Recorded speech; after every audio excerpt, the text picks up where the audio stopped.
1వ వార్డు అభ్యర్థిగా తుంకి పద్మాశంకర్ గౌడ్ ఏసీ గుర్తు కనుక ఆమె నిలబడ్డది. ఆమెను విజయవంతం చేయాలని కూడా నిరూపిస్తున్నాం.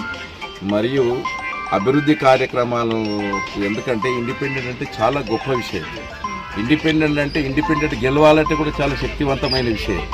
కనుక నేషనల్ హైవే నుంచి గ్రామం వరకు రోడ్డు చాలా బాగలేదు, హీనంగా ఉన్నది. ఆ యొక్క రోడ్డును బాగా చేయడానికి మరియు డ్రైనేజ్ వ్యవస్థ ఉంది, ఆ డ్రైనేజ్ వ్యవస్థను పూర్తిగా నిర్మూలన చేయడానికి, వాటర్ ఫెసిలిటీ తక్కువైపోయింది, చాలా వార్డులలో చాలా ఇబ్బంది ఉంది. అక్కడక్కడ బోర్లు వేసి బోర్లతో కానీ లేకుంటే మంజీరా పైప్ లైన్ ద్వారా కానీ నీళ్లు సరఫరా చేయటకు ఈ యొక్క అభ్యర్థి కృషి చేస్తుంది. మరియు ఈ ఇండిపెండెంట్ అభ్యర్థి ఎందుకు కూడా టికెట్ రానందున నేను కూడా తోటి అభ్యర్థి, నాకు కూడా ఒక టికెట్ రాలేదు, కాంగ్రెస్ అభ్యర్థిని నేను. కనుక ఆ బాధతోని మేమందరము ఏకమై కృషి చేసి ఈ అభ్యర్థిని గెలిపించడానికి మేము కృషి చేయబడుతుందన్న.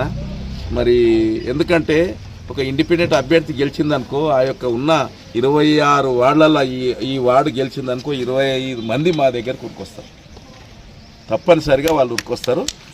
అందుకే ఖరాఖండిగా అభ్యర్థిని గెలిపించుకోవడానికి రంగం సిద్ధం చేయడం జరిగింది.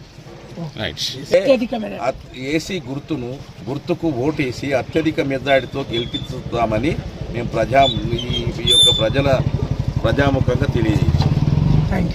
ప్రజలకు అందరికీ నమస్కారము. నా పేరు తుంకి పద్మ.